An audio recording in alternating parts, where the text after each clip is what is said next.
कि मैं तुम्हें रो रहा हूं, तुम्हारे लिए भटक रहा हूं कि तुम गलत स्थान पर रह रहे हो, या कोई जीव सुखी नहीं, या सुख नाम की वस्तु नहीं, और आप यहां सुख खोज रहे हो और सुख देने वाले उस भगवान की खोज कर रहे हो, उसके लिए रो रहे हो, तड़फ रहे हो। मैं तुम्हारे लिए रो रहा हूं कि मैं हूं वो परमात्मा, मैं तुम्हारा जनक हूं, मैं तुम्हारा पिता हूं। आप जी ने ये गलती की जिस कारण से आप इस काल कसाई के यहाँ फंस गए हो। किसी का बेटा मार रहा है, किसी की बेटी मार दी, कोई किसी का जमाई मर गया, किसी के कैंसर होगी, किसी की टांग कट गई, किसी को कैंसर है, कोई कोड से भुगत रहा है, और शेष बचे हुए ये सोचते हैं कि हम ठीक हैं। यदि आप रोग रहित हैं, कल मृत्यु होगी, फिर गधे बन जाओगे, तो क्या खाक ठीक हो आप? इसलिए परमात्मा याद दिलाते हैं, कबीर ये माया अटपटी, सब गट आण अड़ी, किस किस को समझाऊं, या कुएं भांग पड़ी। परमात्मा कहते हैं किस किस को समझाऊं। इस काल भगवान ने इस नकली सुख की एक कुएं के अंदर जैसे 1-2-3 क्विंटल भांग घोल कर डाल दे कोई, उस कुएं का जल चाहे 1000 व्यक्ति पी ले, और पीने के उपरांत उनकी एक जैसी गतिविधि, एक जैसी भाषा, एक जैसी चाल हो जाती है, क्योंकि सबको वो नशा हो चुका है। तो इस काल भगवान ने इस त्रिगुणमयी माया की इतनी मात्रा डाल रखी है आपके अंदर कि आपको इतना नशा हो गया इसका। जैसे किसी के पास बढ़िया मकान कोठी हो जाती है, कार हो जाती है, उसको नशा है वो, और वो फूला नहीं समाता, और वो भूल जाता है बालक कल मृत्यु हो जाएगी, ये कार कोठी तेरे साथ नहीं जाएंगी, यहां बुद्धि क्यों नहीं आती आपकी। परमात्मा हमें याद दिलाना चाहते हैं कि इन सुखों को जहां आप यहां खोज रहे हो, आपको सतलोक में मिलेंगे। यहां तो आपने जो कार भी व्यवस्था कर ली, 36 पंगे पाक है, फिर उसमें कोई इंजन में गड़बड़ है, कोई पेट्रोल डलवाना, जेब देखनी पड़े। सतलोक में चलो आपको विमान मिलेंगे, विमान मिलेंगे, और आपकी मन से जहाँ चाहोगे 1 सेकंड में उड़कर आप पूरा परिवार बैठकर कहीं घूम सकते हो। कोई पैसा नहीं लगेगा, आपको सब वस्तु मुफ्त मिलेंगी, सब सुख होगा, आपकी कभी मृत्यु नहीं होगी। आपका ऐसा ही परिवार वहाँ सतलोक के अंदर होगा। अभी तक ये मूर्ख बनाया करते थे नकली संत कि वहाँ प्रकाश ही प्रकाश है, चेतन ही चेतन है, आत्मा उसमें जाकर ऐसे मिल जाती है जैसे बूंद समंदर में। फिर खाक क्या करेंगे वहाँ जा करके, इससे यही दुख सुख यही ठीक है। तो उनको अकल थी नहीं, ज्ञान था नहीं, उनका सवन भाव नहीं था, क्योंकि उनकी साधना गलत थी, उनका ज्ञान गलत था। वो काल प्रेरित थे, काल के भेजे आए हुए हैं। तो परमात्मा हमें याद दिलाते हैं कि झूठे सुख को सुख कहे, ये मान रहा मनमोद, ये सकल चबीना काल का, कुछ मुख में कुछ गोद। अपने आत्मा आप देख रहे हो, कहीं पर भूकंप आ जाता है, हजारों लाखों की संख्या में मानव मर जाते हैं, अन्य प्राणियों की तो गिनती ही नहीं। कहीं पर फ्लड आ जाती है, गांव के गांव बह जाते हैं, हजारों की संख्या में व्यक्ति मारे जाते हैं, और वो उन मकानों को, उन वहाँ के संसारिक सुखों को जोड़ने में सारा जीवन लगाते हैं। उनका दृष्टिकोण सिर्फ उन्हीं पर केंद्रित रहता है कि कोठी बना लूँ, कार बना लूँ, 1 प्लाट और ले लूँ, 2 कोठी और बना दूँ, एक बैंक बैलेंस बना दूँ, एक फैक्ट्री लगा लूँ। उद्देश्य मनी मेक ही रहता है। परमात्मा कहते हैं तो बच्चों वाले खेल खेल रहे तुम, आप जी को ज्ञान नहीं है, इसलिए यहां डले ढोरे हो। 1 सेकंड का पता नहीं क्या बिजली गिर जा, और फिर आप यहीं स्थिर होना चाहते हो ऐसे गंदे लोक में। तो तत्व ज्ञान का अभाव है। जब आपको तत्व ज्ञान होगा, आपके मन की व्यवस्था ही अलग हो जाएगी। जब आपको तत्व ज्ञान होगा, आपके मन की स्थिति बदल जाएगी, आपका उद्देश्य बदल जाएगा।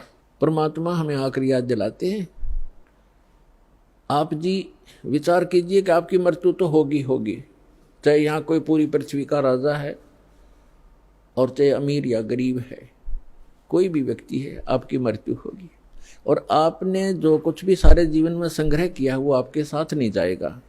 ये तो यूनिवर्सल ट्रूथ है, आपको सबको मालूम है।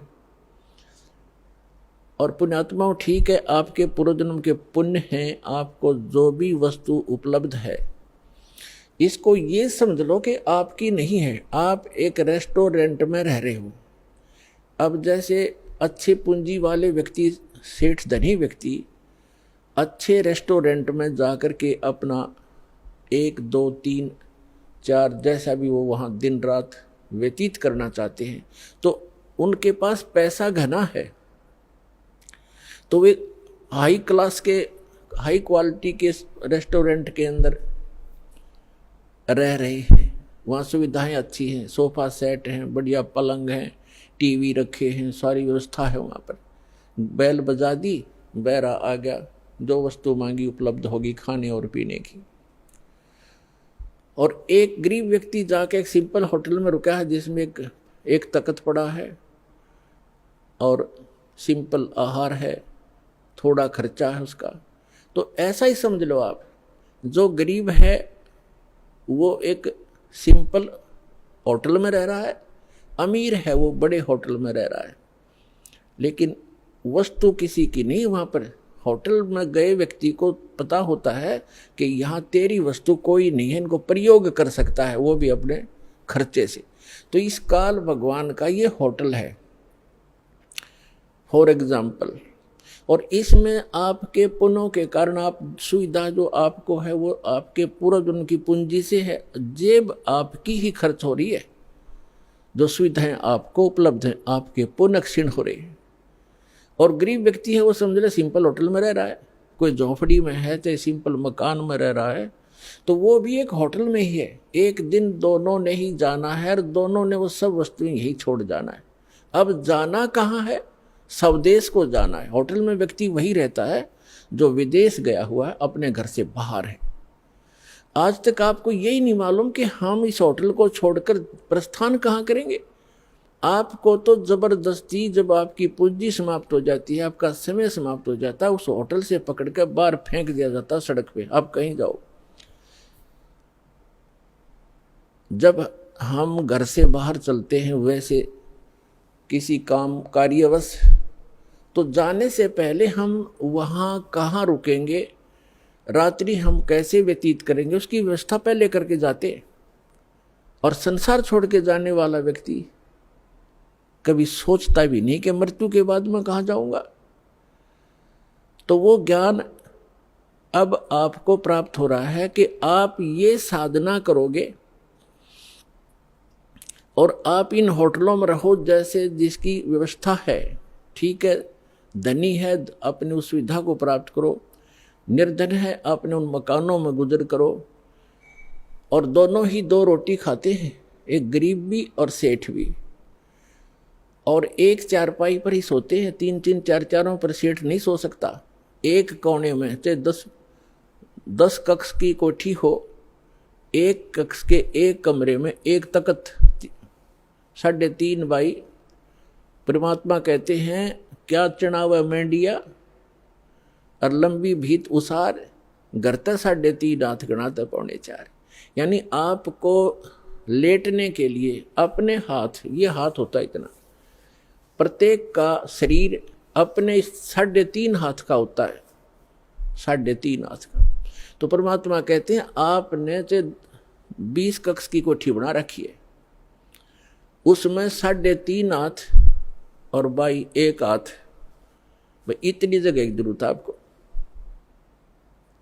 बाकी उस कोठी ने शर्मा मार ले, क्या बनेगा उसका? समय खोया, अपना जीवन व्यर्थ किया। तो कहने का भाव ये है कि ठीक है, भगवान ने आपको कोठी भी दी है, सुविधाएं भी हैं, कोई बात नहीं, लेकिन अब भविष्य की तैयारी करो, यहाँ से चलने का उद्देश्य बनाओ। असक जन्म हो गए आप जी ने यही भटकतों का। परमात्मा हमें बताते हैं कि आप जी यहाँ इस काल कसाई के लोक में रह रहे हो, इसने आपको अपने स्वार्थवश पाल रखा है, जैसे कसाई बकरे पालता है। पुण्यात्मा, आपके ऊपर 3 गुणों का इतना जबरदस्त प्रभाव हो गया कि आप जी अपने परिवार, अपनी संपत्ति को अपना मान चुके हो, और मान चुके हो जैसे नशे में व्यक्ति चाहे कुर्डियों पर पड़ा हो गंद में, और चाहे चारपाई पे लेट रहा हो, उसको पता ही नहीं तू कहाँ है।